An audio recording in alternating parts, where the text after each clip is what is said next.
So I want to introduce a gentleman who's been an entrepreneur, an early Apple employee, had many key impacts on early computer developments, and most recently has become an author. Hi, Chuck. Welcome. How are you, sir? I'm pretty good. How are you? Good. I feel like I know you already. Yeah, there's your book, which we're going to Yeah. be talking about extensively in this interview. But Mhm. having read that recently and all the back and forth that we had preparing for this interview, I feel like I know you pretty well already. Well, thanks. Same here. And um, as I stated, you recently wrote a book chronicling the first half of your amazing career, which included a stint with Apple Computer. In this interview, I'd like, with your permission, to just touch on the incredible work you did in those early years and leave all the juicy details for the reader to discover once they buy your book.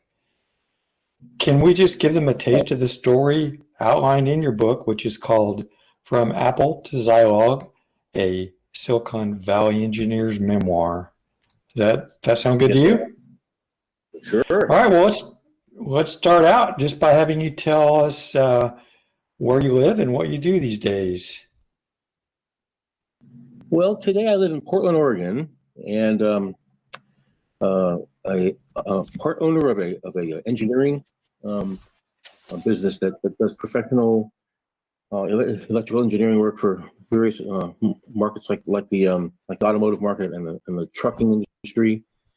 We do embedded systems that control various features of like the big bus size RVs, and we do manufacturing line tools for companies like Daimler and Daimler Freightliner. Um, in that case, I'm basically a person who's got a tool that we design that works on the manufacturing line, and if the tool goes down, the line goes down, and I'm responsible for a $10 million loss. So I don't want that. No, I imagine you don't. Well, it's a risk, but we do manage the risk, and it works. Okay, good deal. Sounds like you're staying busy. So I'd like to start out just by talking about how you got started with early home computers, and it sounds like your dad was a big influence on that. Well, he really was. I mean, the whole bottom line is he was in EE before he became a manager, and he basically had a big influence because he monkeyed around with the stuff at home, right? So he built stuff, and I was standing by his side, and I'm fascinated by all these little tiny goo guys that were he's soldering them together and doing something useful with them, and I'm like, how do you know how to do this? I want to do this too. So yeah, here's a case where a person's father had a big influence. Now, that being said, he was never home. He basically worked for the U.S. government through like Lockheed or RCA or GE or one of the big companies back in the day, and he worked on the Fleet Ballistic Missile Program and various stealth programs like that. He can't talk about it, and I wish he would, but he can't. So yeah, he had a big, even though I didn't see him that much, he had a huge influence on me. Yeah, Absolutely. it reminded me of how similar that story was as it was for Steve Wozniak. His father was very much a big influence on him when he was at home as well, and it sounds like you guys have a similar story in that regard. Oh yeah, when I first read Woz's what's the name of that book? He's got one called I Was that I read. That's right, it was I Was. I'm reading this going, you could put my name in there. This would be me. Right, exactly. I didn't trust his dad knew my dad. I don't know. Yeah. I never asked. So in those early years, you actually built a Mark 8 computer, and you're the only person I've ever encountered that actually built one of those. You want to tell us a little bit about that? Yeah, first kid on the block with a desktop PC. Well, actually, it wasn't called a PC then, but that was one heck of a journey. I mean, that taught me so much. If I hadn't done that project, I probably wouldn't be where I am today. that I paid $50 for PC boards. Oh, by the way, Jonathan Titus, the author of that article, is still alive and well. I've talked to him on the phone. He's a mutual friend with another friend of mine. Oh, who also nice. built one in the market. Okay. Jonathan said that it sold about 6,000 board sets, which is a lot. That's pretty good deal. That is pretty good. Yeah, no, I got the boards that dance around the living room. So very happy to have these boards. And then I said, oh, I don't have the parts for this thing. I need to get parts.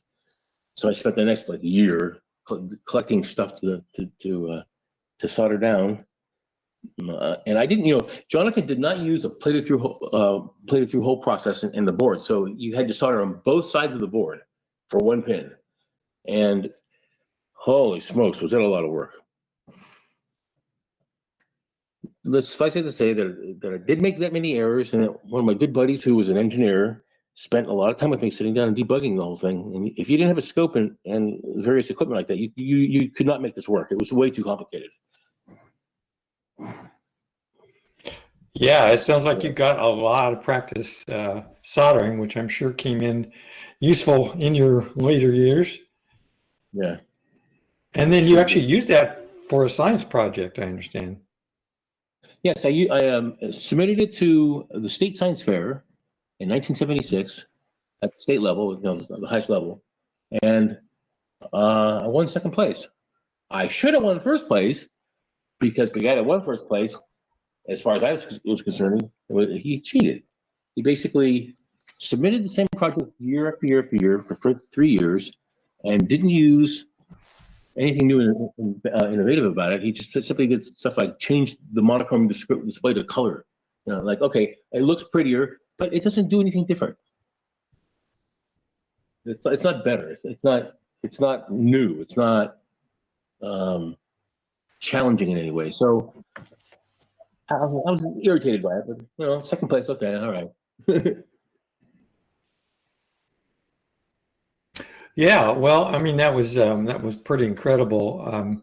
Something else that I remember reading about your early years, and has always been fascinated me, is the Homebrew Computer Club, which is probably the first computer club in existence.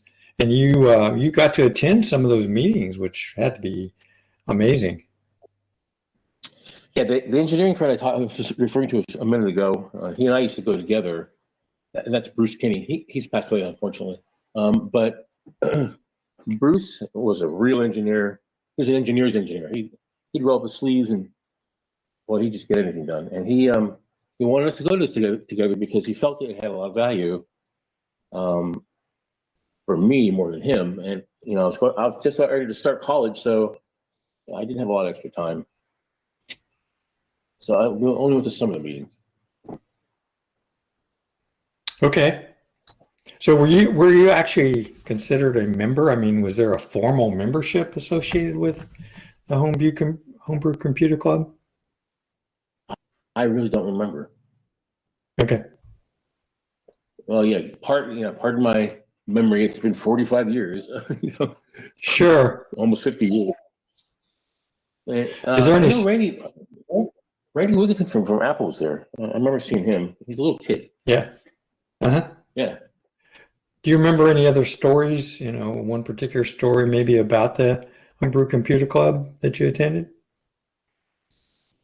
No, I mean, as far as details are concerned, we'd stand up and say, hey, I got this problem. I need help for this XYZ thing. And people would go help you, just volunteer to help. I didn't ever really have anything to say or to ask. And I was a little intimidated too by it. It was a process that I wasn't really used to yet. I was still a kid. I was barely 18. Yeah, I mean, barely 18. And I just standing up in front of an audience like that really bothered me. So I didn't want to do it. I understand. So in '76, it sounds like you got a Kim 1 and another iconic machine that's worth a fair amount of money these days. What do you remember about that?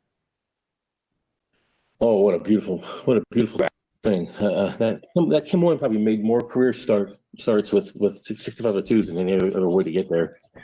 It was well-written documentation. In fact, I was just in the garage last night looking for documentation, found my two blue books that make up the doc set for the Kim 1.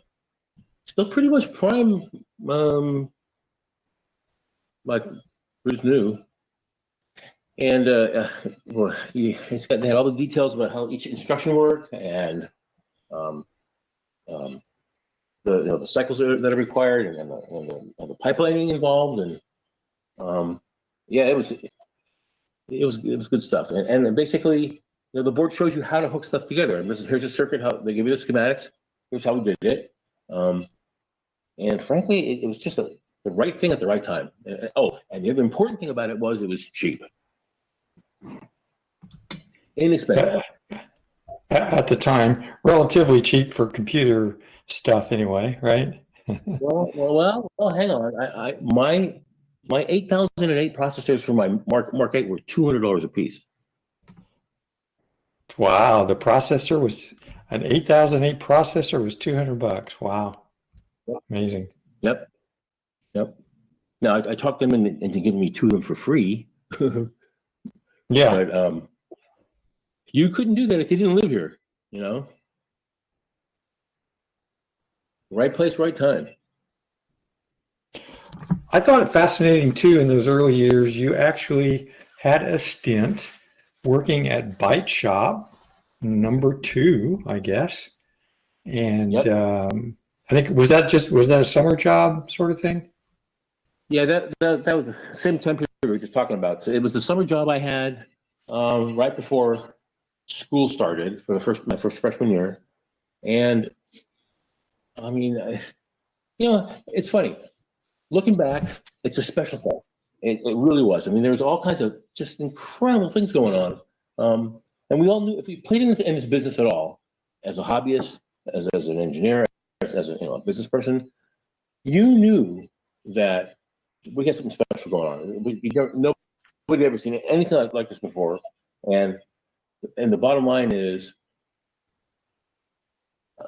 we're gonna see huge, giant changes in our society because of it. And here we are. And I'm talking to you over a magical set of wires that go at incredible data rates, and practically for free. And did you foresee this coming from 40 years ago? No. So yeah, I mean, I worked in the Byte shop, and Paul Terrell hired me, but I never really did any interacting with him. He was busy with customers, and I was sitting in the down in the dungeon, and the one person that really stood out in my mind was Leichen Wang, Dr. Wang from Stanford. Would come in with the latest punch tape. This stuff is so ancient. Punch tape, which was the current peripheral for storage, and he would load BASIC into a, I don't know what machine it was. Maybe it was an MSI. Maybe it was a processor tech. I don't remember. He'd load it up, and his little 3-year-old daughter would start writing code. And I'm like, does she know what she's doing? Just typing on keys? No, son of a gun, she's actually writing code. Look, there's a loop, and it works. It was really amazing. Yeah, that's cool. That's very cool. I've done a lot of interviews with Paul Terrell. I'm going to next time I talk with him, I'll ask him if he remembers you. I don't know. Have you had any action with Paul since those days? No, not really. No. Okay. Yeah. Sorry.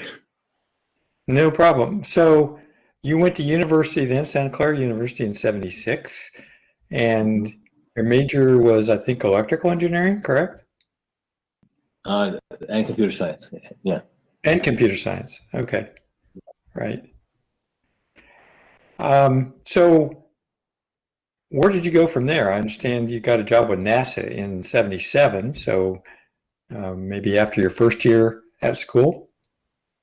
Yeah. So unfortunately, at the end of my freshman year, I was pretty ill. I had to be hospitalized for several weeks. And, wow. So I missed out. It was a pretty big deal. Suffice it to say, if they hadn't fixed my problem, I wouldn't be here today. And so I applied myself at my NASA job. NASA was a cool place to work. NASA is not in the space business. They're in the science business. They are an amazing organization, and it's probably the best way we can spend our tax dollars is to give NASA all our money because they're so good at what they do. Mm-hmm. What kind of projects did you get to work on there? Well, in a department called Aeolian something, but anyways, it's weather related events like temperature and wind speed and associated parameters. And bottom line is to that was I had to run. This is like Buck Rogers stuff. It was really cool. I had to run experiments that collected data, and we're talking very useful data, but very old technology to get it, like strip chart recorders and Hasselblad cameras and very basic stuff. And I had to collect data about Reynolds numbers, actually about turbulent flow to laminar flow across the surface. In this case, maybe the planetary surface, and the data was used by a real high-powered PhD guy that worked on our team. I don't know what he did with it. He basically was deriving new physics. We'd never seen, and this is low-pressure, high-velocity stuff. We were running up to 200 meters per second, which is a pretty good clip. And but the pressure is so low, it would basically be a breeze against your face if you could feel it. This was practically a vacuum. It was only like 1.8 torr. That was really low pressure. It's like space. So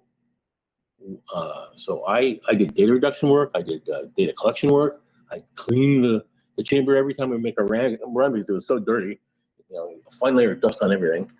I got to run my computer was an HP 65. Handheld programmable calculator, right? Yeah. I had some equations that were programmed into it. I entered the data, push the button, and out comes the answer, and it's instantaneous. And so the bottom, I shouldn't say that. So the end result that I collected, I handed up to the PhD physicist guy, and physics guy, and that's it. I never saw it again. Okay, very cool. Well, that's that's pretty neat that you got to work for NASA, but then pretty neat too that in '78 you got a job with Apple. Can you explain how you managed to get that job? Well, it's pretty obvious that maybe it's not so obvious. If you know about it, I knew about Woz. I've met him before at HBCC, and he's written a bunch of articles by then, and he had his dial joke telephone number, you could call it. So I had many ways of keeping track of Woz. And one day I'm laying on my dorm room bed, and I said to myself, you can't just talk to him because he's becoming famous now, and he's basically busy. So put that clean out of your head. So then the other half of my brain said, oh, baloney. He puts his pants on the way we do. Give him a call. All right. So I called Apple up, and lo and behold, they transferred my phone call to Woz's desk, and he was there. And I said, have the battle, finding him. And I said, Steve, I really want to come work for you this summer, and do you have any openings for that? And he said, yeah, we'll make one, and come on in. So we'll do an interview. So I came in, and he forgot to go to the interview. So here I am sitting in the lobby of Apple, twiddling my thumb, what next? And so Steve apologized for that, and so he sent Rod Holdout to do the interview. Rod was a good guy, and he took me around the building, introduced me to everybody, and they had already decided they were hiring me. So it was pretty much in with Flynn. Was that as an intern that you were hired originally? Actually, no. It was just an assistant to Woz and junior engineer. Okay. And yeah, So Apple was pretty small at the time. I understand you were employee number 57. So Apple was pretty darn small at that point. there was less than 40 people there. Yeah. Wow. Yeah. Interesting. So who were some of the people, some of the names of people that you worked with at Apple, if you don't mind telling us? Let's see. So in my department, it was system software. It was Randy Wigginton, Dick Houston, myself. You can include Woz. He writes code, but he doesn't doing a whole lot of it anymore. Let's see. Dick's brother Cliff, Elmer Baum, Daniel Kotke. He's a good guy. Rod Holt, Wendell Sanders, and then the other people that came after me, Rick Riccio, John. What's John's last name? I'll think of it. Forgive me, I'll think of it. And a few others. Gary Shannon. Okay. That little group of people there cranked out some amazing stuff. Yeah. Well, a lot of well-known names there that you just mentioned for people that know Apple. What were some of the projects you worked on while you were at Apple? Ross says to me, "We have a problem with high." This is day one, by the way. We have a problem with high-res graphics. Now you have to understand this seems brand new to me. I've never seen an Apple II before, so I don't know what's in there, and I know it's 6502 processor, so that makes it feel good. So he says we got a problem with high-res graphics, and we need to fix this. So I'm going to do it in code. How do you fix hardware with software? I never did get that, but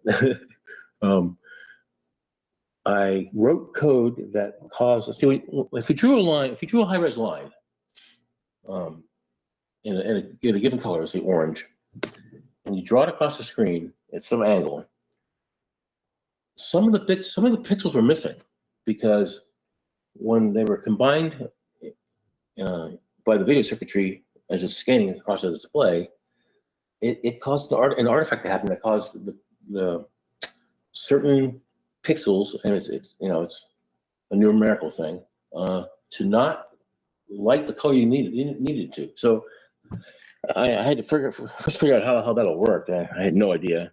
I never really did understand how some of that worked. And so I wrote code that actually fixed it, and I also fixed the problem with drawing shapes that you had a root 2/2 growth of the shape size if you rotated it to a certain angle, and I fixed that too. I used fractional angles, and it worked. Nice. It's nice that you remember all of that, what you did all that long time ago. It's funny, memory's a funny thing. I can give you all kinds of detail about my job, about other jobs I had, about people I worked with, about their personalities and so forth. But I never, can remember that kind of detail for current memory. I don't know why. But my long-term older memories are just crisply burned in my head. I could tell you I can almost tell you what the air smelled like back then. Smoke like. I thought fascinating too that Chuck Peddle actually came in as an Apple employee for a while. I never knew that he was an Apple employee, and I guess you got to work with Chuck. Yeah, it was not it was not really a well-kept secret back then, but not anybody remembers it really. Yeah, so Chuck Peddle sat in the cube right across from me, and he didn't last very long. They stole him. So Apple, I remember that was that he couldn't stay because he had to go, meet Chuck Peddle or something. But I knew who Chuck Peddle was, but I really did not associate him with anything we were doing. But he came in to do, I don't remember what. Now here's a situation where I know he's there. I know he tried to make a impact. I think he's working on some of the new product development. Yeah, I think that's right. Like Annie, like Apple III, and I was really worried that he wasn't going to. I heard a rumor that he said that he wasn't really happy about having to deal with all these really young engineers. I thought I was going to lose my job. Because at age 19 or 18, that's a pretty young engineer. And he said, no, that's wrong. You guys are the future. So I want to foster a relationship with you guys. So after that, he basically was butting heads with people like Jeff Raskin and other marketing salespeople, and he basically left because he wasn't making any impact. It wasn't working.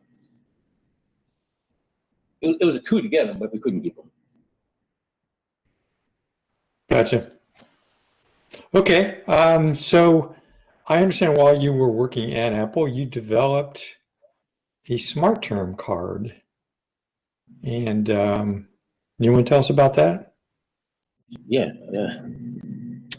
So basically, I'm sitting here working. I was working on Apple III graphics. I was on the Apple III's software team, and so I'm assigned the task of developing low-level graphics core routines that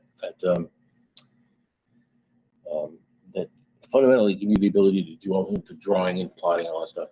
And so I'm working on this thing, on this beast, and what happens next is they wheel into my cube. So you got your desk and a cramped cube, and I have my Apple II and the monitor sitting on top of the desk, and a cart gets wheeled into me, and they go, "Here, Mauro, hook this up." Well, what is it? Oh, you figure it out. Okay, so I plug it all together, and it's a terminal, like a Hazeltine terminal or Adam 3A or something, and so I'm like, what? Oh, this is this bulky thing in my office. Now it's taking up more space. I don't really like it here, and it's only for you only get to use it for working on this particular set of applications that we're running on USD Pascal. And I thought, well, this is silly. People are spending $2,500 for an Apple II, a fully blown system, and another $2,500 for a terminal to talk to it. I said, there's got to be a better way.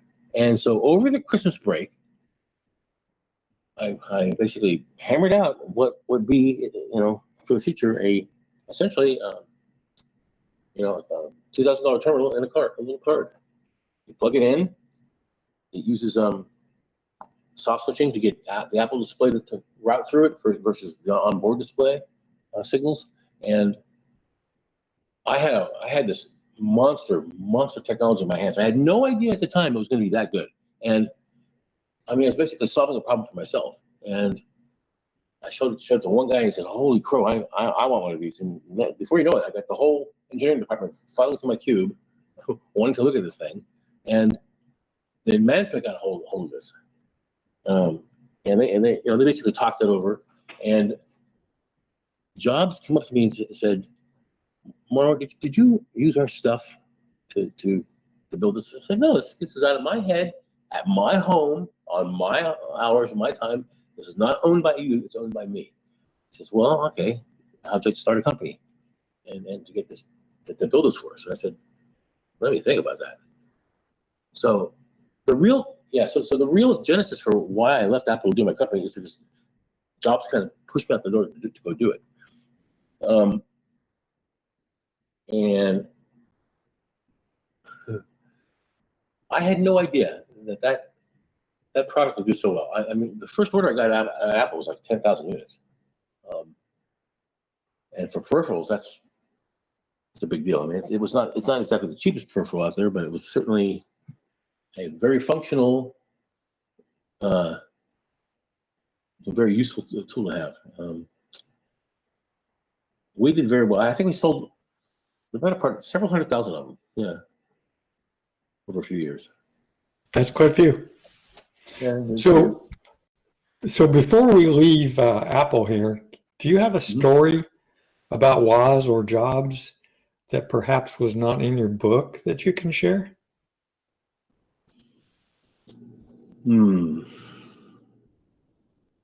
I've got one story that I am not going to share because I promised him I never would. Okay, that's fair. I'll leave it that way. It's embarrassing, and it's not an image I want anybody to think about Woz or I. So I will tantalize you by saying, yeah, I got one, but no, it's never coming out of a closet. That's the wrong. That's just teasing us. That's all you're doing is teasing. You're locked away. No, I don't. Right. No. Okay. Well, I know you have some stories in your book, so people can go read your book and hear a few stories about both Jobs and Woz, which I found very interesting. So you left Apple and you formed Advanced Logic Systems. Yes, sir. And what were some of the products that, besides your SmarTerm card, which you sold to Apple, what other things did you work on there? So we were basically a peripheral card company for Apple, in the beginning. And let's see, so SmarTerm was doing really well, going like gangbusters. We were making millions of dollars, and I said to my buddies that were my executive management buddies, said, we need another high impact peripheral like this, but I have no idea what it needs to be. So, I was going to the shows with my marketing and sales department, and I was walking the show floor at a small West Coast computer fair. I can't remember where it was.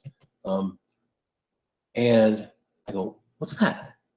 And I was in a distributor booth or something, and I saw the demo of the soft card being played. I said, wow, you can really make other processors working on an Apple II? How does that work? So I had never actually really dug deep in how to do a bus master on the 6502, or at least on the Apple II. And there was not a whole lot of data available how to do this right. So I had to basically drag my scopes out and really dig down and look at bus signaling and relationships and stuff.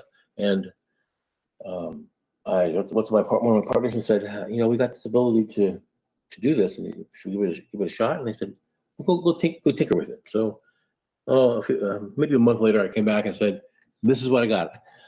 It's Microsoft's got this thing called the soft card. I don't know what you want to call ours, but basically, I can do what he did in like half the parts. So I can lower the cost, and I can get the reliability up, and we can see how we make this part. So the soft card, Z card battle began. So ours is called the Z card, and basically we basically so kind of reformulated the company around the Z add-on, and we had the Synergizer, we had the Z card 2, Synergizer, CPM card, which is huge. And the Synergizer was basically a clever bundling play. It worked really well. We had DBase 2, WordStar, and SuperCalc. Those are leading software technology companies. They were doing a great job with that stuff. And we bundled it with CPM and my memory card and my video card. You had another play for video card, and we called it the Synergizer, and went to convicts with it, and came away with millions of dollars worth of orders. And boy, we were very happy because. So we were doing, I think, about $500,000 a month in sales at that point, which is how big Apple was when I joined them. So now I have a way to relate to where we stood. I said, just a couple of years ago, Apple was sitting at the same position, so maybe we can make that into a bigger company. And we tried, and we kept cracking out good stuff. Yeah, it sounds like you did some really great work there. I understand you had a couple of visits from Bill Gates while you were demoing some of this stuff at Comdex. You to? have to remember, Bill and I had a relationship already. When I was at Apple, Randy and I were the two guys that basically, would deal with phone calls from Microsoft, and they were a tiny company back then. So yeah, so Bill and I knew each other. We talk on the phone. I talked to Bill about bugs we found in Applesoft, and so he came to my booth in a particular convex. I don't remember what year this is. It's like 83 or 84. No, maybe 81 or 82, I think. So anyway, yeah, he walked in the booth and said, "Oh, he came with the guy who designed the hardware for the soft card. I cannot remember his name. He was from LA. That's all I'll remember." And he walked from straight up to the portion of my booth that had the Z card in it, picked it up and showed it to for you guys. He showed it to Bill, and Bill said, "Okay." He's stroking his chin and looking it over, and he said, "Yeah, I can do this. I can convert our design to do this." They never did it. They never changed it. So I had the cheaper of the two solutions. Oh, our Z card sold for MSRP for $199, and we sold it into the channel for $99, and I built it for $9. Wow. Okay. That's pretty Other than nice. that, it was opposite. Yeah, it was a great. Well, and you're selling to value. So the bottom line was people liked the price because they got a lot of value out of it, and it didn't bother them to spend $200 for a card. We just cranked them out. Apple came to us one point and said, "Can you make those?" So we were making a comp card. Apple had that small little comp card, and we did one too. And they said, "Can you crank out 6,000 of these in a week, in 2 weeks?" I said, "Yeah, we can do that." I hung up the phone and ran over to my CEO and said, "How the hell are we going to make 6,000 of these things in 2 weeks? Because we got to do it." And we did it.